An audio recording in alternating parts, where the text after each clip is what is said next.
السلام عليكم ورحمه الله تعالى وبركاته. اليوم غنشوف معكم باكيت معمر على الطريقه التونسيه. بالنسبه للمقادير غنحتاجو نص كيلو ديال دقيق الفورت، 250 غرام حتى 300 غرام ديال الحليب اللي يكون دافئ، ملعقه كبيره ديال خميره الخبز، ملعقه صغيره ديال الملح، ملعقه كبيره ديال السكر سنيده، وربعه المعالق كبار ديال الزيت.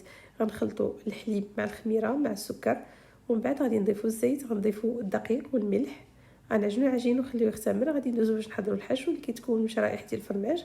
عندنا الدجاج اللي مخلط مع البصل والثوم، شحرناه مع البصل والثوم.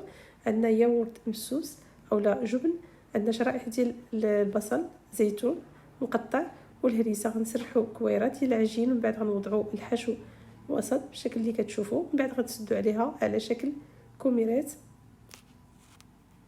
من بعد غادي نشرطوهم بالموس، وغادي ندهنوهم بزيت الزيتون ونزينوهم دوائر ديال الزيتون، وضعوهم في الفرن يطيبوا. تاكلوا بصحتكم براحتكم. شكرا لكم.